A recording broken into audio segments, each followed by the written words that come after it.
اندر بعض اوقات پہنچ جاتی ہیں، چپک جاتی ہیں، اور پھر نعوذ باللہ وہ چپک کر آخر کار کینسر کا روپ دھار لیتی ہے. یہ بھی کسی نے بتایا تھا مجھے. نہیں خطرناک ہوتی اس کی روحیں. یہ یا تو اون کا ہوتا ہے، اصل کارپیٹ یہ ہوتا ہے نا، یہ اون کا ہوتا ہے، لیکن اب پلاسٹک کے بھی بننے لگے. پلاسٹک کے بھی روئیں جائیں گے تو ذرا نقصان تو کریں گے ہی. انڈرسٹوڈ ہے، کھانے کی چیز تو نہیں ہے. پھیپھڑے میں تو کھانا اور بریانی بھی نہیں ڈال سکتے آپ، نقصان ہی کرے گی. پھیپھڑا صرف ہوا کے لیے. اچھا آپ کچھ سوال بیچ میں کرنا چاہتے تھے باپا؟ ایک کارپیٹ کے لیے بابا وہی ہوا نا کہ وہ اس طرح جو ویکیوم سے جو خشک کیا کارپیٹ، نہیں پاک نہیں ہوگا اس طرح، نہیں ہوگا نا. پاک تو وہ اسی طرح ہوا جو میں نے ابھی طریقہ عرض کیا نا. ایسا ہی کوئی طریقہ سمندر میں ڈال دیا، دریا میں ڈال دیا، تو بلکہ ایک رات تک بھی ڈالنے کا قول ہے. اس میں کپڑا ہے ناپاک ہو گیا کوئی سی چیز تو ایک رات تک پڑا رہے دریا میں تو پاک ہو جائے گا، پانی بہا کر لے جائے گا. پھر وہ بارشت میں لکھا ہے کہ ایک رات بھی شرط نہیں ہے کہ وہ مطلب جب ظن غالب آ جائے کہ نجاست کو بہا کر لے گیا تو پاک ہو جائے گا. تو یہ کہ اس سے پتہ چلا کہ آسان نہیں ہے کہ جس کو انہیں خالی چھینٹے مار کے آپ دل کو منا لو کہ یہ پاک ہو گیا، بلکہ زیادہ جہالت جب زیادہ سوار ہوتی ہے نا تو بولے چھوٹے بچے کا پیشاب پاک ہوتا ہے.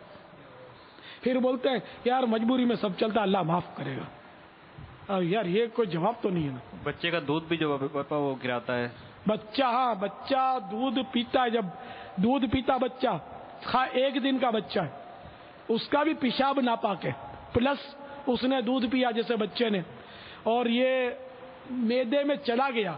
اب اس کو اچھو لگا، اچھو وہ کرتے نا، اس کو اچھو لگنا بولتے ہیں. اچھو لگا اور وہ میدے کے اندر سے جو دودھ اس نے ڈالا واپس، یہ بھی ناپاک ہوتا ہے، پیشاب کی طرح ناپاک ہے، نجاست غلیظ ہے. اس کی وہ مائیں جو ہے نا جو بچے پالتی ہیں، چھوٹے بچے دودھ اس کا بالکل خیال نہیں رکھتی، ویسے ہی اس کو پونچھ ڈالتی ہے. نہ تو ناپاک کر دیا، جہاں جہاں لگا بدن پر یا کپڑے پر سب کو اس نے بالکل گندا کر دیا، ناپاک کر دیا. ایک درہم سے زیادہ اگر یہ لگ گیا تو نماز ہوگی ہی نہیں. ایک درہم کی یعنی کہ گہراوے سے زیادہ لگ دے گی. ایک درہم کی گہراوے کے اندر اندر اس نے لگا لیا تو نماز ہو جائے گی، لیکن مکروہ تحریمی ہوگی. اور اگر ایک درہم سے کم جگہ گھیری اس نے، اس پتلی نجاست نے، تو اب اس کو دھو کر نماز کو دہرانا سنت ہے. لیکن اگر یہ ایک درہم سے کم لگی ہوئی جگہ کا کپڑا اگر پانی کی بالٹی میں ڈال دیا، پانی میں ہے نا، بالٹی بھر پانی میں آپ نے ڈال دیا، تو اب یہ سارا پانی بھی ناپاک ہو گیا، اب یہ سارا کپڑا بھی ناپاک ہو گیا. یا دوسرے کپڑوں میں مکس کر کے آج کل دھوتے ہیں تو وہ سارے کپڑے بھی ناپاک ہو جائیں گے اس طرح، اگر ایک ہی بالٹی میں سب ڈال دیے تو پانی میں. سوکھی بالٹی میں ڈالے تو جب تک وہ نجاست چھوٹ کر دوسرے کپڑے کو نہیں لگے گی ناپاک نہیں کرے گی. سوکھا ہوا ہے تو سوکھی چیز کو ناپاک نہیں کرتی. اس کے لیے آپ دعوت اسلامی کے اشاعتی ادارے مکتبۃ المدینہ کا مطبوعہ رسالہ کپڑے پاک کرنے کا طریقہ، چھوٹا سا رسالہ ہے، یہ لے لیں، اس کو خوب تقسیم کریں، گھر گھر پہنچائے، گھر گھر کی ضرورت ہے. اس میں جو کارپیٹ کا طریقہ پاک کرنے کا وہ سارا اس میں وہ تفصیلی لکھا ہوا ہے. کپڑے پاک کرنے کا، مشین میں کپڑے دھونے سے کیسے پاک ہوتے ہیں، یہ ساری تفصیلات اس میں لکھی ہوئی ہیں. اس رسالے کو ضرور عام کریں، یہ ہر مسلمان کی ضرورت ہے یہ رسالہ. اب اسلامی بہنوں کو بھی اگر کہہ دیں گے یہ خاص طور پر یہ لیں پڑھیں اور تقسیم. اچھا ان کو الگ سے کہنا پڑے گا؟ او بھائی کہنا پڑے گا. ہاں چلو بھائی، یہ اسلامی بہنوں کو بھی بتا دو کہ یہ بھی یہ رسالہ پڑھ لیں. اچھا یہ دیکھو زیارت کرانے اسلامی بھائی، یہ ہے نا تربیتی کورس کی برکت لگتی ہے. تربیتی کورس والے نا،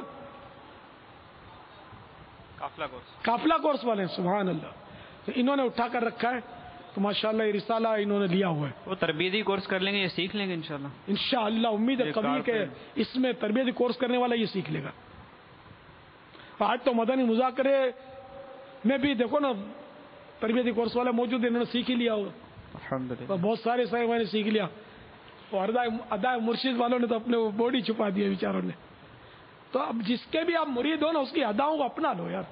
وہ امامہ باندھتا ہو تو امامہ باندھ لو، سمجھے. وہ اگر سفید لباس سارا دن پہنتا ہے سفید لباس پہن لو، وہ اگر سر سے چادر اوڑھتا ہے سر سے چادر اوڑھ لو، مدنی حلیہ رکھتا ہے مدنی حلیہ بنا لو، زلفیں رکھتا ہے زلفیں سجا لو، اگر وہ مدنی قافلے پسند کرتا ہے تو مدنی قافلوں میں مسافر بنے رہو، مدنی انعامات پسند کرتا ہے اس کو بھی اپنا لو۔ تو ادا مرشد کا دعویٰ ہے تو پھر وہ عملی ثبوت بھی دے دو، یار آج تو بھلے ہو جائے۔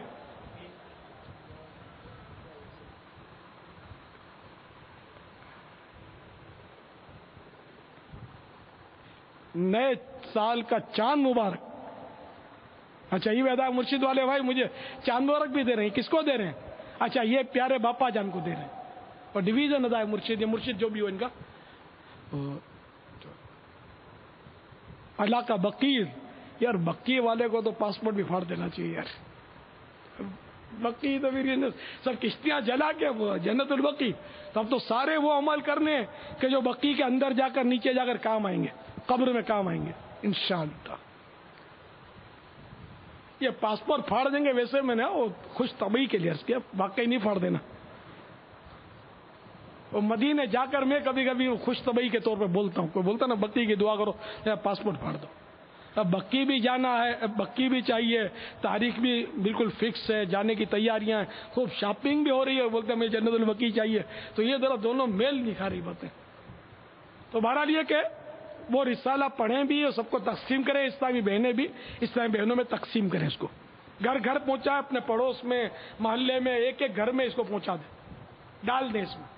یار یہ تو بڑا مبارک موقع ہے، اور شہدائے کربلا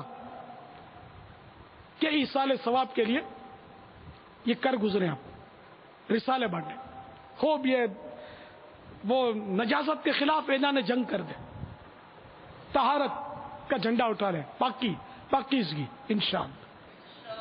ہے کوئی ہمت کرے گا کہ میں اتنے رسالے بانٹوں گا شہدائے کربلا کی یاد میں؟ مدنی چینل والے بھی نیت کر رہے ہیں، سب کو اجازت ہے، وہ دو چار آدمی غریب ہیں بیچارے یار، یہ سمجھیں گے لاکھوں کے بانٹنے پڑیں گے، لاکھوں کے نہیں، عاشورے کی نسبت سے 10 بانٹو گے تو بھی چل جائے گا یار، سبحان اللہ۔ تو ہاتھ اٹھ گئے یار، واقعی دین غریبوں میں زیادہ ہے۔ یہ تو دیکھو یہ بولتا ثبوت ہے، 2-4 درجن کے ہاتھ اٹھا رہے تھے، اب سینکڑوں نے ہاتھ اٹھا لیے، 10 کی نام پڑی نا عاشورے کے 10، مگر 10 پر بس نہیں کرنی ہے، حسب توفیق جتنے زیادہ ہیں بانٹنے انشاءاللہ عز و جل۔ اچھا یہ شہدائے کربلا، میں نے ذرا احتیاط سے شہداء بولا تو اس کا فرق بتا دوں آپ کو۔ ایک تو ہے شہدائے کربلا، تو شہداء یہ ہے شہید کی جمع، اور جلدی میں کیا بولتے ہیں؟ شہدائے کربلا، معاذ اللہ۔ تو شہداء کے معنی بالکل بدل جاتے ہیں، ہاں کو اگر ساکن پڑھیں گے نا شہداء تو اس کے معنی ہوگا لچا، دادا گیر، بدماش، شہداء۔ تو ہم کربلا، ہمارے کربلا والے، کربلا میں 2 فریق تھے، شہداء بھی تھے اور شہداء بھی تھے۔ شہداء کربلا کے ہمارے جو تاجدار تھے، وہ گلستان رسول کے مہکتے پھول امام علی مقام اور آپ کے رفقا، یہ کون تھے؟ یہ شہداء۔ اور یزیدی جو لشکر تھا وہ تھے شہداء، وہ شہدائے کربلا اور یہ شہدائے کربلا۔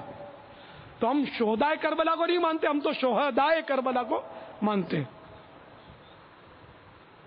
ٹھیک ہے نا؟ شہدائے کربلا۔ میسج آنے شروع ہو گئے، 500 رسالے لنگر کریں گے بابا اسلام بھائی۔ سبحان اللہ، جتنا شہد ڈالو گے میٹھا ہوگا۔ بیرون ملک بھی بابا یہ سن رہے ہیں ہمارے، یا لاکھوں لاکھ روپے کی نیاز بٹتی ہے، خوب کھچڑے کھلائے جاتے ہیں، کار ثواب ہے، کرنا چاہیے، نیاز بھی کرنی چاہیے۔ سنیوں کا یہ بھی ایک یعنی کہ معمولات اہل سنت میں سے نیاز کرنا، معمولات اہل سنت، شعار اہل سنت نہیں کہیں گے اس کو، معمولات اہل سنت کا ایک یہ بھی حصہ ہے، تو نیاز ہونی چاہیے۔ اب جیسے کہ نیاز کرنی ہے ٹھیک ہے، آپ کریں، وہ 1000 روپے کی کرتے ہیں نیاز، اللہ اور برکت دے آپ کو، تو 500 روپے کے لنگر رسائل کر دیں، یہ رسالے بانٹ دیں، اور نیاز بھی کریں، نیاز کو بھی باقی رکھیں۔ ہاں اگر چندہ کیا ہے اور نیاز کے نام پر کیا ہے چندہ، تو آپ رسالے نہیں بانٹ سکتے اس پر، ہاں پھر نیاز ہی وہی جو جس کو عرف میں نیاز بولتے ہیں، کھچڑا کا نام لیا، کھچڑا ہم کھلائیں گے تو اب کھچڑا ہی کھلانا ہوگا، کھچڑی نہیں کھلانا